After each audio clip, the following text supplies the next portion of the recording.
से बताइए डीके दुबे साहब, वो सेकंड क्लास सिटीजन है मुसलमान भारत में, तब भी सर देखिए इतना हल्ला है देश सेक्युलर हो जाए। वैसे नहीं, सेकंड क्लास सिटीजन है इसलिए भारत में राष्ट्रपति हुए, उपराष्ट्रपति हुए, शिक्षा मंत्री हुए। अब सेकंड क्लास सिटीजन की इनकी परिभाषा क्या है मैं समझ नहीं सकता। लेकिन जब हम इंडियन यूनियन मुस्लिम लीग की बात करते हैं तो मुझे लगता है कि वो मुस्लिम लीग का कंटिन्यूएशन इसलिए था क्योंकि 389 सदस्य पार्लियामेंट में चुने गए थे जब नेहरू जी सितंबर 1946 में प्रधानमंत्री बने। तो जब दिसंबर 1946 में कॉन्स्टिट्यूएंट असेंबली बनी तो 90 सदस्य जो हैं वो मुस्लिम लीग की तरफ से थे। 389 सदस्य थे। इन लोगों ने पार्टिसिपेट नहीं किया था, पार्लियामेंट छोड़ दिया। जैसे अभी 22 दलों ने पार्लियामेंट के नए पार्लियामेंट के उद्घाटन को छोड़ दिया था, उस समय मुस्लिम लीग वालों ने भी पार्लियामेंट में भाग लेने से मना कर दिया था कॉन्स्टिट्यूएंट असेंबली में। उस समय जब पाकिस्तान बना तो मुस्लिम लीग ऑटोमेटिकली भंग हो गई। पाकिस्तान जब मुस्लिम लीग गई तो उसने वहां नया नाम रखा पाकिस्तान मुस्लिम लीग। उसी के सब्स्टिट्यूट के रूप में भारत में जो मुस्लिम लीग बनी उसने इंडियन यूनियन, चूंकि भारत का नाम यूनियन ऑफ इंडिया हो गया था इसलिए अब उसने नया नाम रखा इंडियन यूनियन मुस्लिम लीग। तो वो कंटिन्यूएशन वही है जो मोहम्मद इस्माइल लेकर आते हैं और वही मानसिकता है। अब बात यहां पर यह है, आप मुझे बता दीजिए कि रावण भारत का एक बहुत बड़ा विलेन है। क्या कोई अपने बच्चे का नाम रावण रखता है जब रावण के बारे में पूरे देश को मालूम है? कंस कोई अपने बच्चे का नाम रखता है क्या?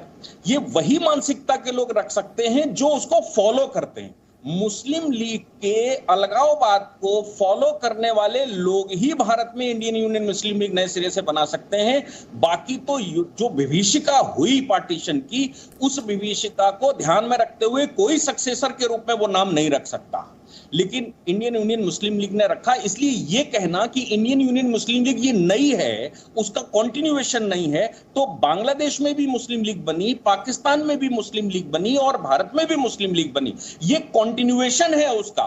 लेकिन अब उनको नहीं दिखाई पड़ रहा हो तो बात अलग है। मैंने जैसे कहा ना कि कोई अपने बच्चे का नाम रावण रखता है क्या? क्योंकि रावण एक दुष्ट था, रावण एक राक्षस था, वो ब्राह्मण जाति में जन्म लेकर भी राक्षस था। उससे मतलब नहीं है। मतलब तो ये है कि क्या कोई अपने बच्चे का नाम रावण रखेगा और उस विभीषिका को स्वीकार करेगा जो उसने की थी?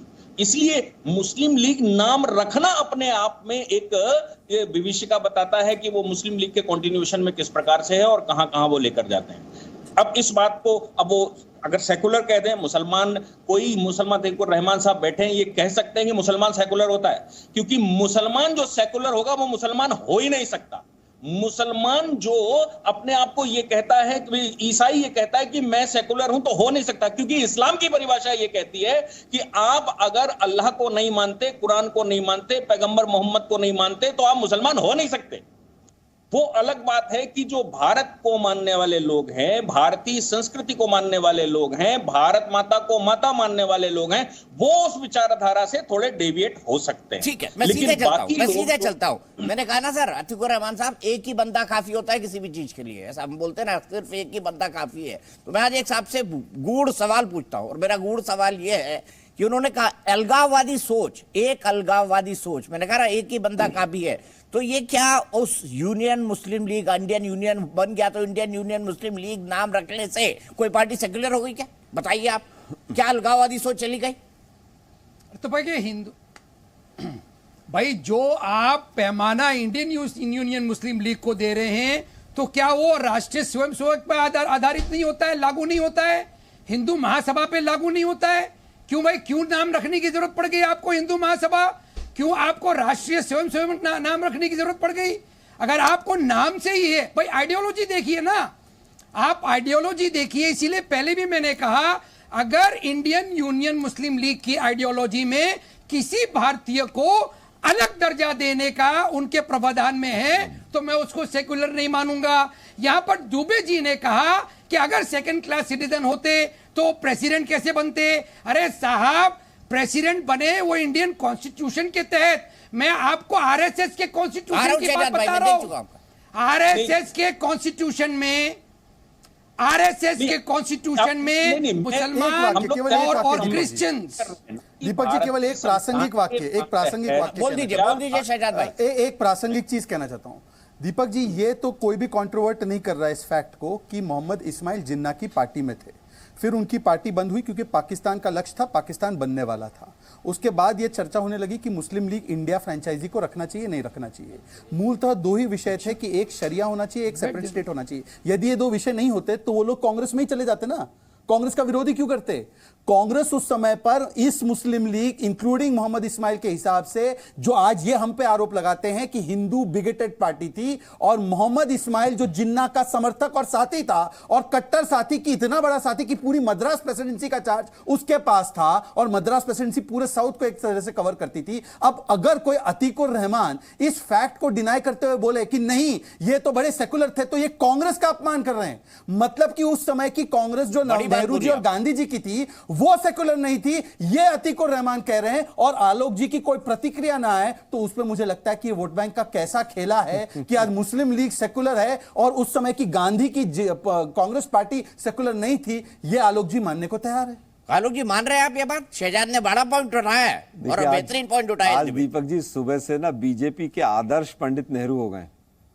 जिस प्रवक्ता से बात करो सब पंडित नेहरू को कोट कर रहे हैं। पंडित नेहरू ने पंडित नेहरू ने पंडित नेहरू के बारे में आप लोगों ने क्या क्या कहा? अरे ने तो अभी बताया था कि पंडित नेहरू ने संगोल लिया था, उन्होंने ये भी बताया था, फोटो भी डाली थी उनकी। ये थोड़े दिन से चल रहा है ऐसा। इनका वही है कि जब सूट करें तो उठा लो, नहीं सूट करें तो छोड़ दो। तो हर पॉलिटिकल पार्टी ऐसा ही करती है। मैं वापस आता हूँ। इन्होंने कहा साहब कोई रावण नाम नहीं रखता, कोई दुबे साहब हैं अभी पैनल में। अरे भाई इस देश में तो ऐसे लोग भी हैं जो रावण की पूजा भी करते हैं, क्या उनको हम देश से बाहर कर दें? मुझे लगता है कि इन चीज़ों पर देश को उलझाए रखना ही इस सरकार का काम है। आपने दीपक जी कहा एक ही बंदा काफ़ी होता है सोच के लिए, तो भाई आरएसएस से जुड़े कई लोग पाकिस्तान की खुफिया एजेंसी आईएसआई को सूचनाएं पहुंचाने के एवज में जेल में पड़े। डीआरडीओ के एक साइंटिस्ट जो आरएसएस को भगवान मानते थे जेल में पड़े, तो क्या पूरी आरएसएस देशद्रोही हो जाएगी क्या? अरे जेल में भी नहीं किया, सरकार ने डाला है भाई उनको। आलोक जी, अरे भाई किसी ने भी किया हो, आपने कहा एक ही व्यक्ति काफी है, तब तो आरएसएस पे बैन इन्हीं को कर देना चाहिए। लेकिन बैन किसको करें? कम से कम एआईयूएमएल ने अपना रजिस्ट्रेशन तो करा रखा है, मुस्लिम लीग ने, आरएसएस ने तो अपना रजिस्ट्रेशन ही नहीं कराया। बताइए शहजाद जी, बताइए शहजाद जी। यदि देखिए आलोक जी को मैं अपना बड़ा भाई इसलिए मानता हूं क्योंकि बड़े ज्ञानी हैं और बड़े अच्छे तरीके से बात रखते हैं। आरएसएस यदि इतनी आतंकी और अनरजिस्टर्ड वगैरह संगठन है जो ये कहते हैं, तो श्री प्रणब मुखर्जी देश के राष्ट्रपति उनके मुख्यालय गए थे। इनके बारे में गोल्डन अक्षरों में बातें रखी गई है जेपी के द्वारा, अंबेडकर जी के द्वारा, महात्मा गांधी जी के द्वारा। ये सारे गलत थे। लाल बहादुर शास्त्री ने तो इनवाइट किया था रिपब्लिक डे परेड में। चलिए इसको छोड़ देते हैं। मैं आलोक जी एक ही सवाल पूछ रहा हूं आपसे और बड़ा प्रासंगिक है, और ये इसलिए पूछ रहा हूं कहीं ना कहीं क्योंकि मैं भी महात्मा गांधी का सबसे बड़ा पुजारी हूं, हमारी पार्टी पुजारी है उनकी। मैं आपसे उस लिहाज से पूछना चाहता हूं कि बताइए कि उस समय की मुस्लिम लीग के मोहम्मद इस्माइल सेकुलर थे, अतीकुर रहमान का यह कहना है कि जिन्ना के साथी सेकुलर थे और महात्मा गांधी सेकुलर नहीं थे, इसलिए मुस्लिम लीग का होना जायज था। और वो उनकी मांग क्या थी? शरिया एंड स्टेट। ये शरिया एंड स्टेट मांगने वाले सेकुलर है आपके लिए, जो जिन्ना के साथी थे, और जो आपको वो कह रहे एक तरीके से कि गांधी की उस समय की पार्टी कम्युनल थी, वो ठीक लग रहा है आपको? अन्यथा अगर सेकुलर ही थी तो कांग्रेस में शामिल हो जाते वो लोग। देखिए मुझे क्यों नहीं थे कांग्रेस में वो? मुझे लगता जी न्यूज़।